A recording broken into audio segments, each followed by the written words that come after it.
These waters, portions of which might be as deep as Mount Everest is high, may contain some of the world's darkest mysteries. You are seeing an unidentified flying object. It is not a hoax. It is real. The film was taken by Leland Hansen while filming Catalina Island from a helicopter. In recent years, escalating reports of unidentified submerged objects, or USOs, flying into and out of the channel have caused great concern to local residents and researchers. The whole area here is just a huge hotbed of UFO activity. I've uncovered probably 200-300 cases of UFOs flying over the mountains and over the water here. It's just a huge hotspot. Preston Dennett is the author of UFOs over California. He has been investigating USO activity in this area for almost 20 years. Actually, there was a huge wave of sightings over the Santa Monica mountain range on June 14, 1992. The witnesses counted a total of about 200 objects. What's interesting about this case is these objects came from below. Normally when someone sees a UFO, it comes out of the sky like a star. They see a star-like object and it comes swooping down. These came from below to above. June 14th, 1992, 10:24 p.m. For almost 2 minutes, the waters of the Pacific Ocean explode with light as hundreds of bright, disc-like craft are witnessed flying out of the water together. Similar to other reports of USOs exiting the water, these craft emerge from the Pacific in almost complete silence. They reportedly hover for a moment before bursting into space. Reports of this incident were phoned into local police departments as far away as Malibu. The following is an actual call that was placed on that day. Monster Sheriff's Station. Did anyone report anything strange tonight? Can you be other than one specific? Strange, lights. Lights? Yes. What exactly happened to you? I'm ashamed to tell you because I think you're going to think I'm crazy. We saw what we thought was a bright light up in the sky. Okay. We could hear. It wasn't a helicopter. I'm telling you, I have never been more frightened in my life. According to Dennett, the incident was also reported to the U.S. Coast Guard sector in Long Beach, which ultimately declined the search request. This 1992 event was the second in Los Angeles in 3 years. On the dark, foggy morning of February 7th, 1989, scuba divers, boat sonar systems, and people on the shore witness a long, dark, unidentified craft dive out of the Pacific. For about 90 seconds, the USO rests just above the surface before emitting about a dozen smaller, fast-moving objects. 60 seconds later, the craft dives back underwater. Its last reported sonar heading was south toward the Santa Catalina Channel before it disappeared. And it involved dozens of objects which were seen off the coast of Marina del Rey. On occasion, some of these craft would emit smaller craft, about 20 feet in diameter. And these were seen moving underneath the surface of the ocean, and they were coming in and out of the water.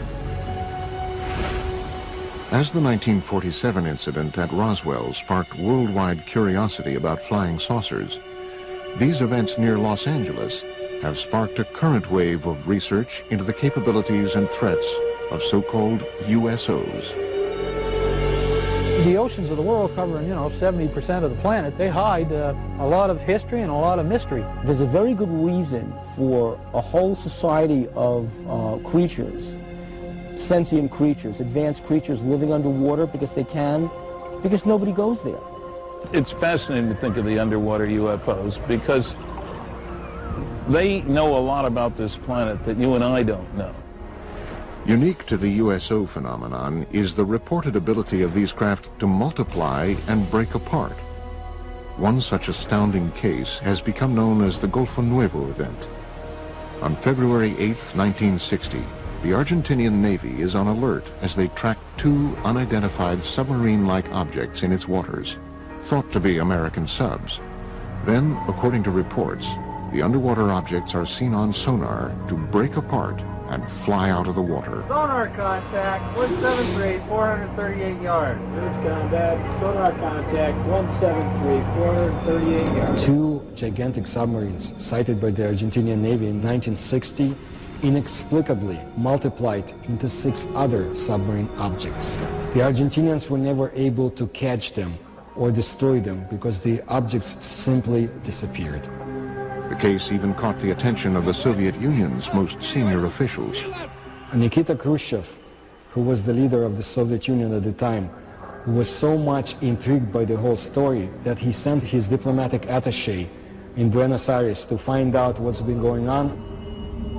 While some researchers contend that these reported cases might be nothing more than military submarines firing torpedoes, others argue that submarines were not capable of firing 6 or more objects in 1960. Late USO researcher Ivan T. Sanderson's 1970 book, Invisible Residents, was the first to analyze the USO phenomenon. He reports on another remarkable example of USO behavior. In March 1963, the U.S. Navy submarine exercise is progressing as planned 100 miles off Puerto Rico. Suddenly, one Navy sub abruptly breaks from its assigned route after picking up an unidentified object traveling at speeds in excess of 150 knots. The submarines are astonished by the depth at which the unidentified craft is moving, 20,000 feet underwater. It gave the acoustic signature of a single propeller type of motion through the water, and it was tracked at depths down to 20,000 feet, whereas a typical crush depth for a submarine would be 7,000 feet. So this thing, whatever it was exceeding the technical capabilities of submarines at that time and even today. The vessel is tracked for almost 4 days by the entire carrier group. The object would reportedly propel away at impossible speeds and then stop and rest, allowing for continued tracking by the Navy. Reports about this event were sent back to Sinclair Fleet Headquarters in Norfolk, Virginia. However, an official determination into what was seen on sonar that afternoon was never made. But according to reports, the Navy lost track of the craft after midnight on the 4th day. It was never picked up on sonar again. Nobody advanced a theory as to how something could move that fast. We have reports of USOs going into and out of the water, but we don't have any of the technical data.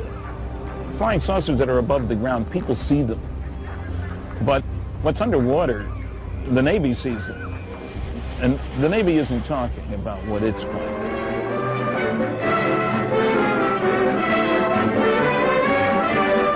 Inflating an immense balloon aboard the USS Norton Sound, the Navy prepares for further study of the elusive cosmic rays somewhere in the Pacific.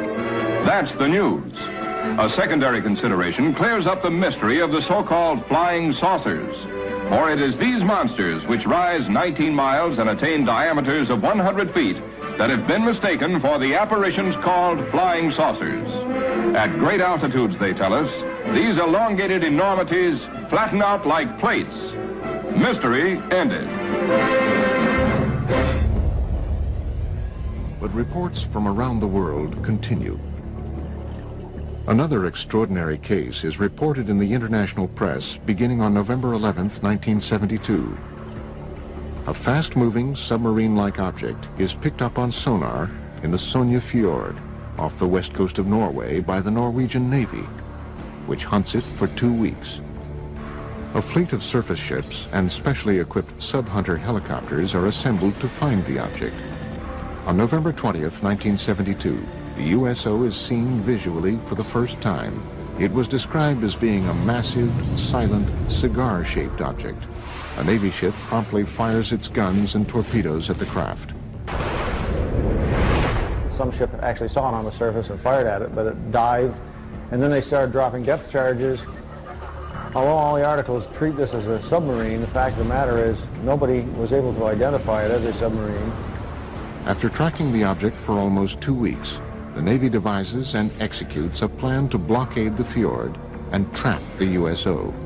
They tried to seal off this fjord so nothing could get in or out. Nevertheless, after 14 or 15 days, this thing disappeared. So that may mean that this object, whatever it was tracked by the Navy, was not a submarine at all, but an unidentified submerged object. Coming up, did Christopher Columbus and his crew witness USOs flying into and out of the Atlantic on October 11th, 1492? One of the earlier cases comes all the way back from the day before Columbus Day in 1492, before there was a Columbus Day. And it happened on the Santa Maria.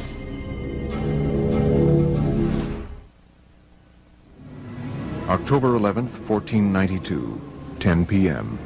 A calm, clear night. Christopher Columbus and his crew move slowly across one of the deepest ravines of the Atlantic and through the Bermuda Triangle. Below them is almost 4 miles of water. Suddenly, unearthly lights are seen flashing across the bottom of the ocean. One of the earlier cases comes all the way back from the day before Columbus Day in 1492, before there was a Columbus Day. And it happened on the Santa Maria. This person's name was Gutierrez. And Gutierrez was on the Santa Maria with Christopher Columbus and noticed an object rising out of the water, a disc-shaped object. A great flash of light with a level of brilliance unlike anything known at the time suddenly erupts from the sea to the sky, startling Columbus and his crew of 120 aboard the 3-ship Spanish fleet. In less than 5 hours, they would discover the New World. Christopher Columbus maintained a log in the ship. It describes what could be interpreted as a UFO event. They saw, in the description given in the logbook, the flickering of a wax candle going up and down in the night. It couldn't have been a campfire on ground because it was beyond the horizon. This possible USO incident is more than just legend and lore. For the first time ever, original text from Columbus's log has been made available to the History Channel by archivists at Fordham University, custodian of a rare handwritten copy of the journal. The October 11th, 1492 sighting was not an isolated occurrence.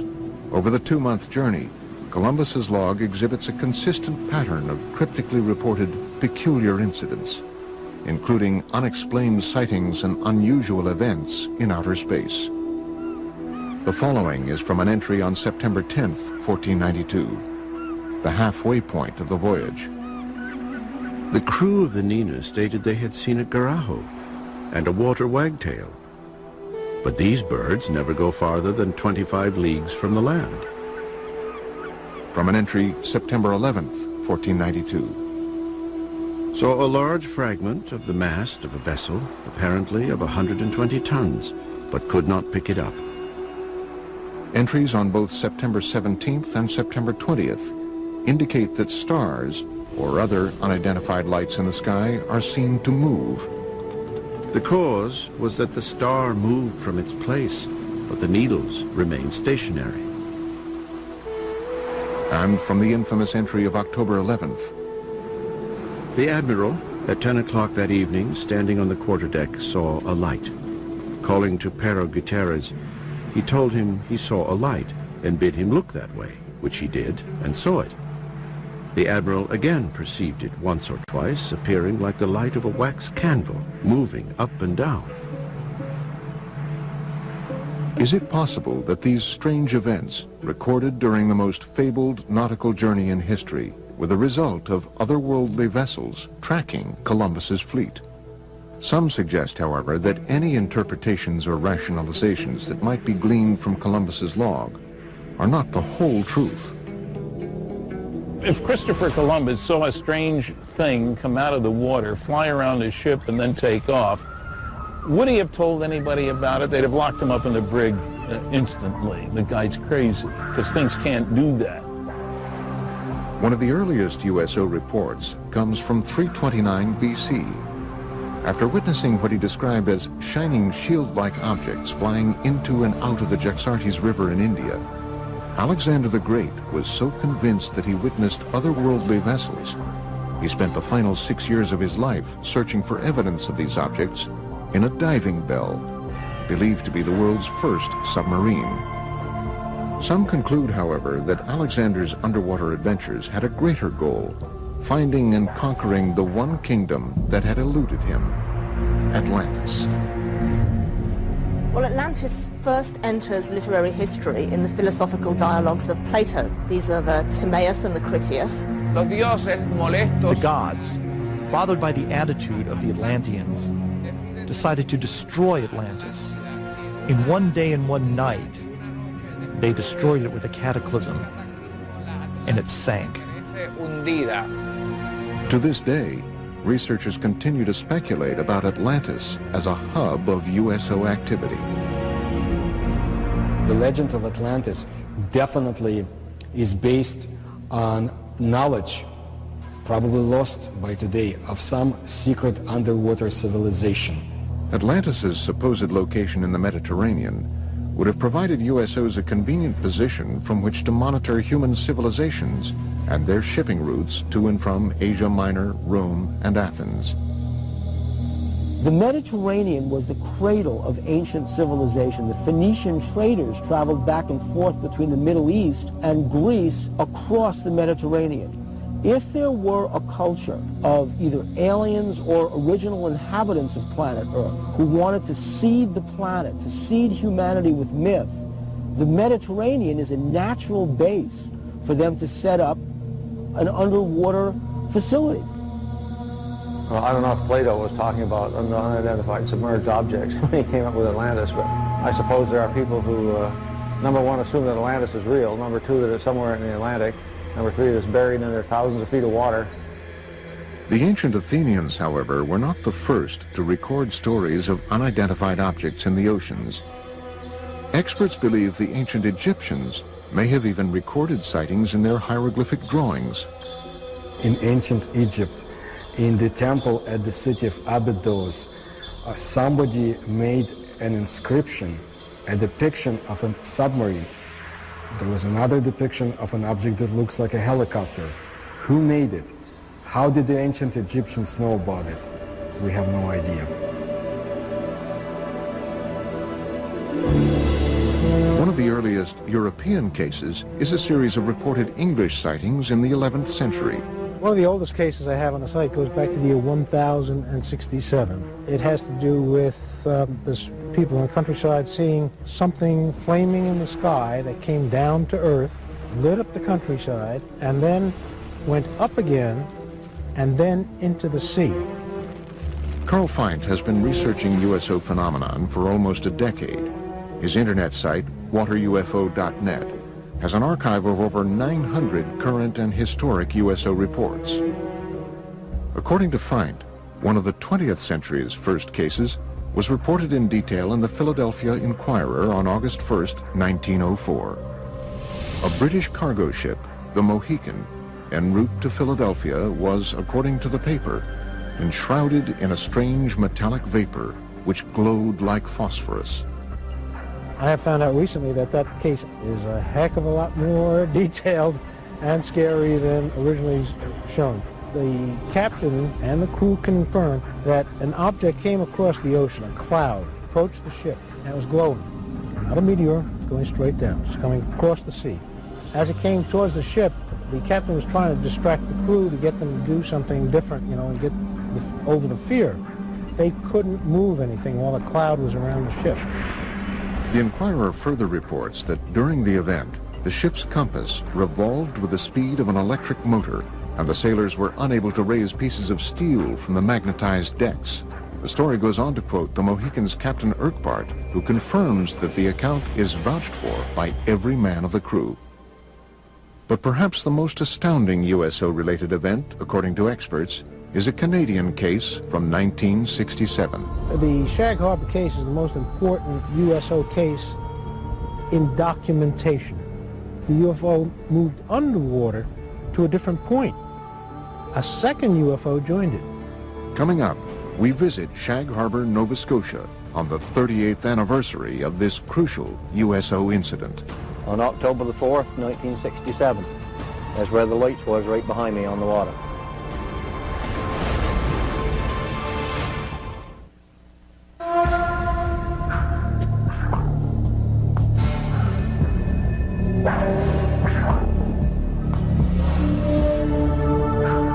38 years ago today, October 4th, 1967, approximately 20 after 11 in the evening, something happened in Shag Harbor that became quite memorable in later years. The night of October 4th, 67 has become known as the Night of the UFOs among many UFO researchers. The Shag Harbor incident has become the best known aspect of that night. Chris Stiles and Don Ledger have spent the past decade researching the 1967 Shag Harbor USO incident. The case, widely reported throughout Canada at the time, had been largely forgotten in subsequent years. Their 2001 book, Dark Object, reopened the case, shedding new light on the many reported USO events of that night and the weeks following. The reason that the Shag Harbor incident came to the forefront and kind of eclipsed the importance of the other sightings from the Night of the UFOs is simply the fact that it's the one case where something came down out of the sky and crashed into the water. You know, it made a noise, it made a flash. It's also unique in the sense that nobody reported a UFO. Several calls came in very quickly to the nearby Royal Canadian Mounted Police Detachment, and those reports said simply that people had seen lights, or perhaps an aircraft had crashed into the waters of what they called the Sound. The interest and the concern was totally for the possibility of survivors. Nobody reported a UFO.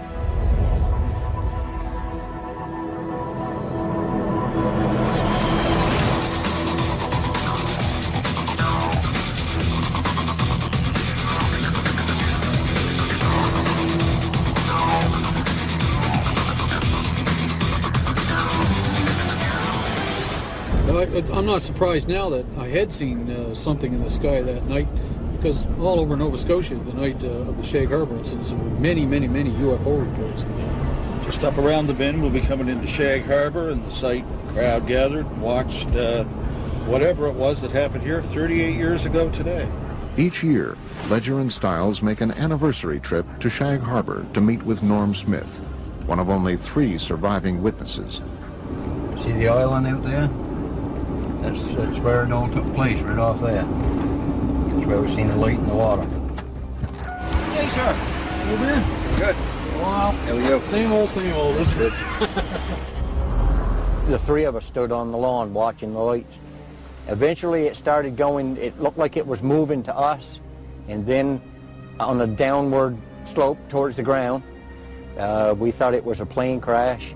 So we jumped in the vehicle in my old man's car and my uncle's, and we went up to this spot right here by the Irish Moss plant. And when we got here, there was probably 10, 12 other people. We watched the lights on the water for a period of 2 or 3 minutes, and then the lights disappeared. What happens next is indisputable. Before midnight on Wednesday, October 4th, the Royal Canadian Mounted Police officers who witnessed the event from the shoreline searched the water on boats until 3 a.m. with the help of several local fishermen, including Norm Smith.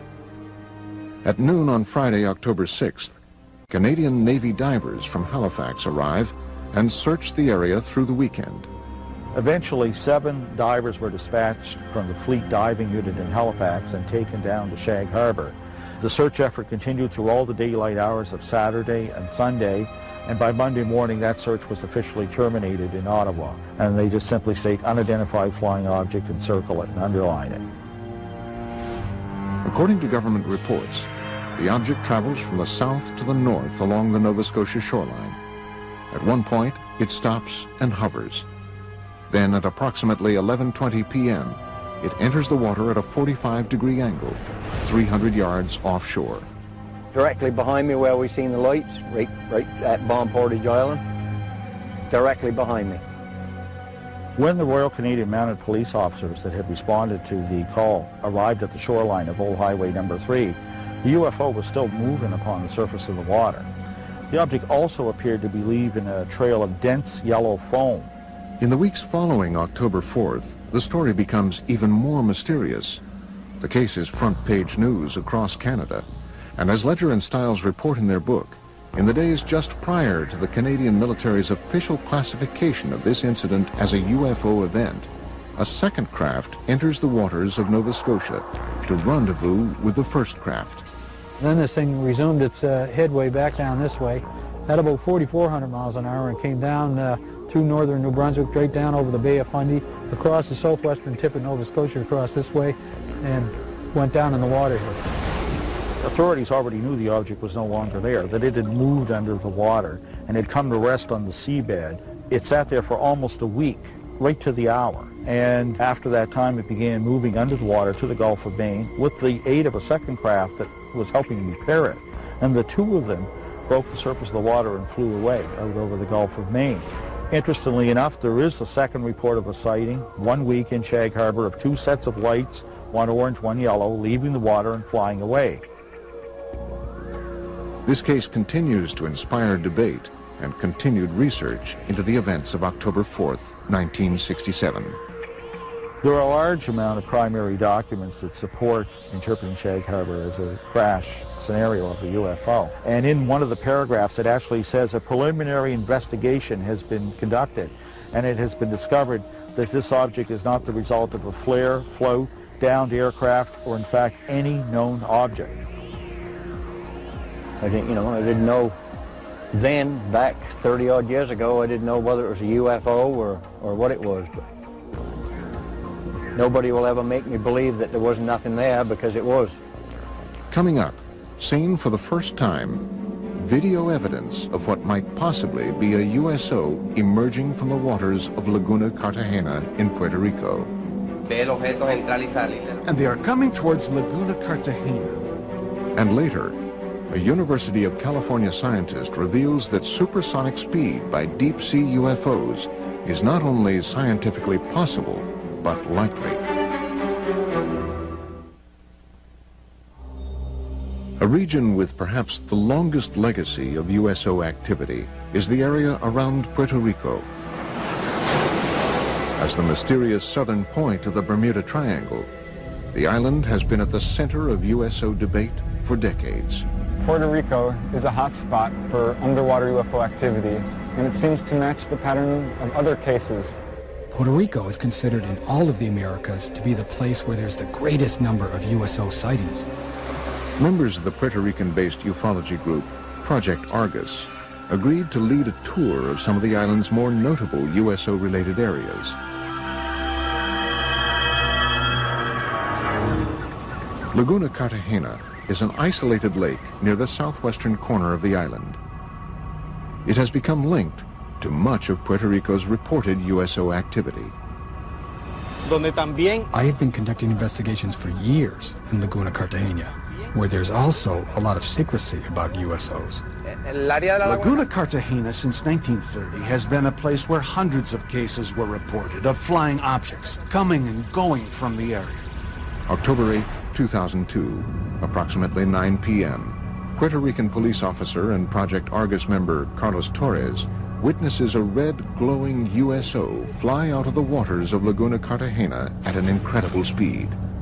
Then it stops and hovers just above the water. I was a witness of an object suspended over Laguna Cartagena. The military got involved because they were also witnesses. The object flew away and then back from Monte Indio. And it stopped and hovered over Laguna Cartagena. After hovering for several minutes over the area, the object was seen to crash back into the lake. Another Argus member, Giuseppe Quiñones, believes he captured the same object on videotape in 2004. I took a video on November 20th, 2004, in the immediate area of Laguna Cartagena. Seen for the first time, possible video evidence of a USO near this enigmatic lake.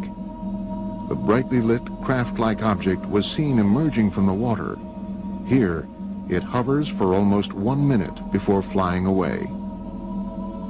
In the mid-1990s, several attempts to disprove the USO activities were made, despite hundreds of witnesses that said they saw lights going in and coming out of the water.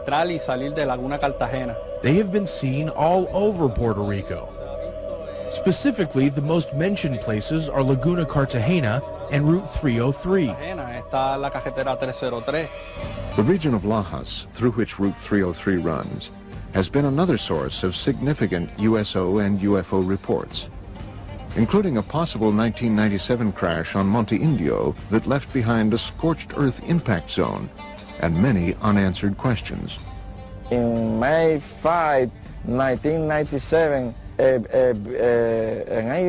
UFO crashed there, burned many lands on the top of the mountains, and there was federals that night, and they obtained something that we don't know, a UFO.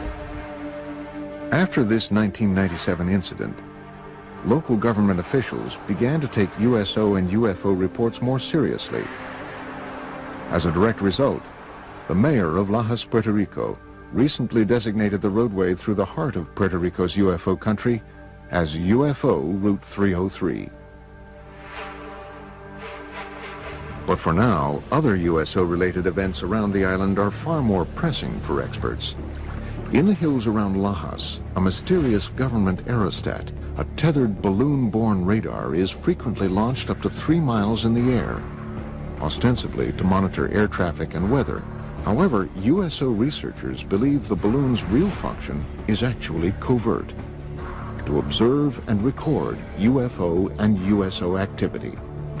There was a government document in the legislature where a secret investigation was conducted. Not public, but secret, about the USO events in the waters. But the document states that they do not pose any danger to humanity. The volume of USO reports from around this small island have prompted many to speculate that the deep waters directly below the southern tip of the Bermuda Triangle, just offshore, conceal more than USOs. Experts and researchers from around the world believe they possibly obscure a major USO base as well. It is suspected that there's a base between La Peguera in an area near Cabo Rojo. It is also supposedly very deep and cavernous, and it goes as far as Laguna Cartagena. The motive for them coming in and out of the water is so that they are able to enter in one area and come out in a different area in the underwater basins. Could all of these events simply be tied to local mysticism, or perhaps the cultural sway of the Bermuda Triangle? In Puerto Rican culture, the majority of the people here, even though they talk about the Chupacabra and the Bermuda Triangle, they do not believe in any of this. Or is there possibly something more? It's a reality. The USOs in Puerto Rico are real. There are hundreds of testimonies and witnesses. It's all real. I think that the UFO phenomenon is real. Here in Puerto Rico, there have been hundreds of cases. That is a reality. Coming up, possible photographic evidence of a USO exiting the waters of Gulf Breeze, Florida.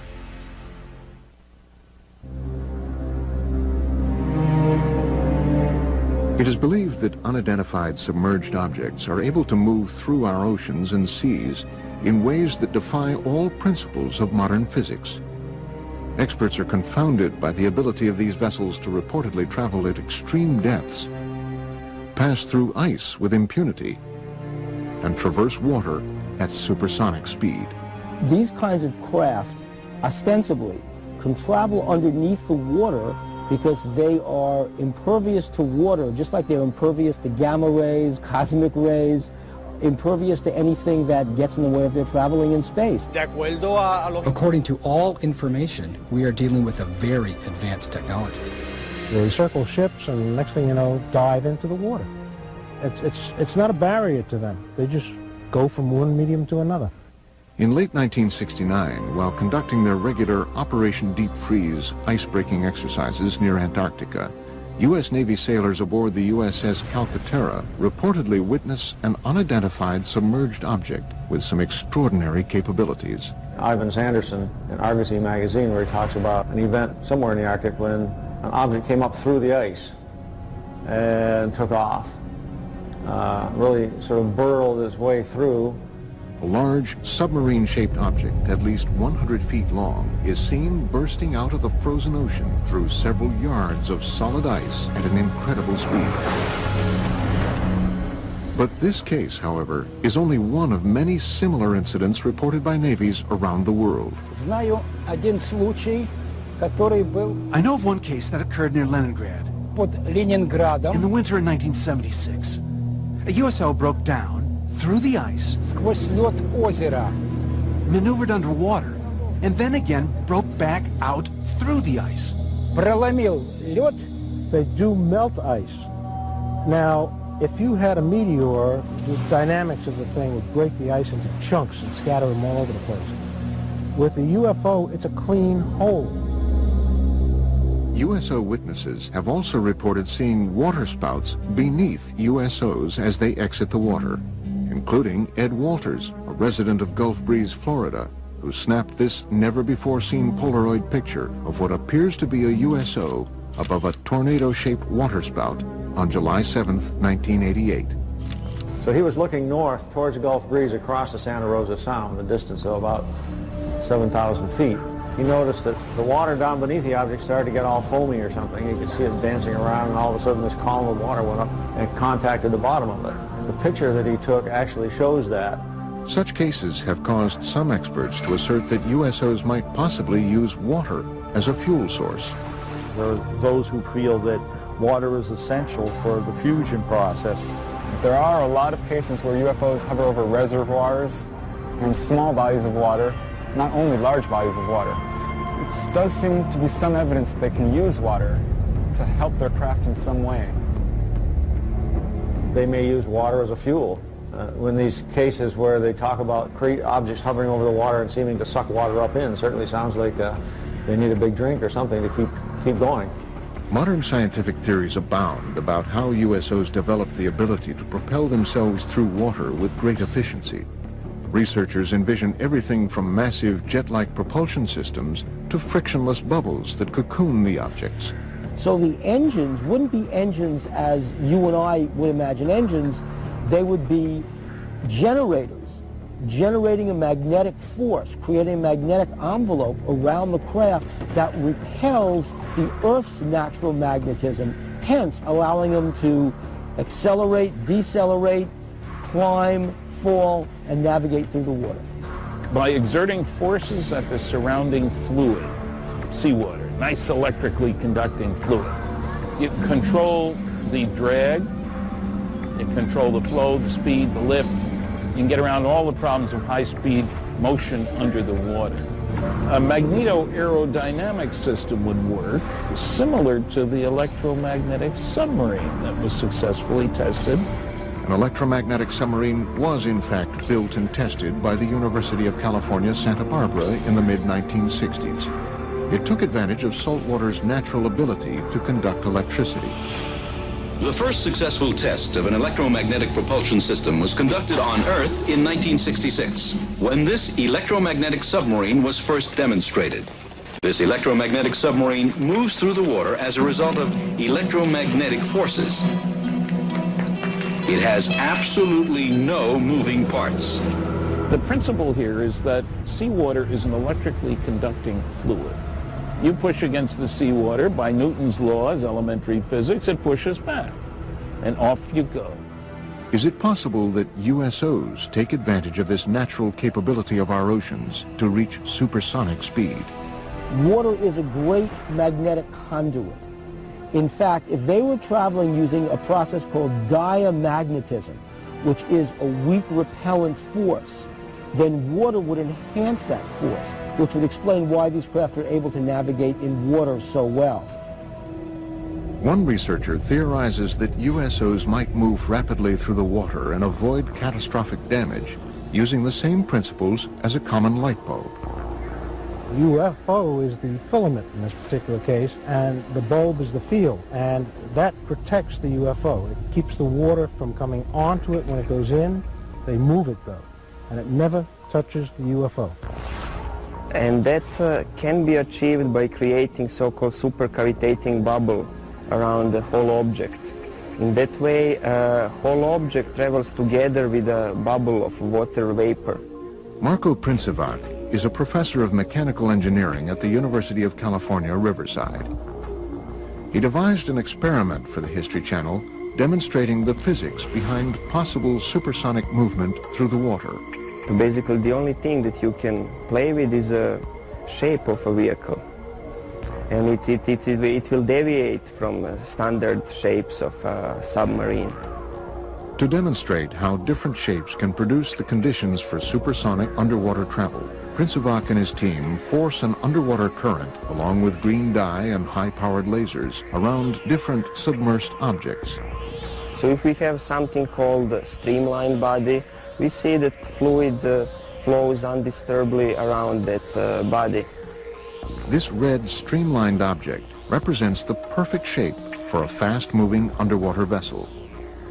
In direct contrast, the cube that is tested creates massive resistance all around the object. A good shape for an underwater supercavitating vehicle would be something similar to a return capsule of Soyuz or other space missions. The laws of earthly physics change dramatically underwater. Propelling an oceanic vehicle to supersonic speeds requires an amount of power greater than what man has currently invented. A vehicle that has a 5-foot diameter and we want to go at the speed of sound in the air, we would need an engine that can produce 15,000 horsepower. For the same vehicle to reach the speed of sound under the water, we would need an engine that can produce around 1 million horsepower. While it might be scientifically possible for USOs to prowl the oceans at supersonic speed, how have these craft developed the technology required to achieve this milestone? The many mysteries of these craft may never be fully understood, and that is exactly what provokes the greatest debate and distress among investigators and researchers. I think it's easier for us to land a man on the moon or even create a moon base than to land a man on the bottom of the ocean. If they're hostile and have come here to conquer Earth, they would have done it 1,000,000 years ago. We might be their creations for all we know. The Earth is conquered, we work for them, they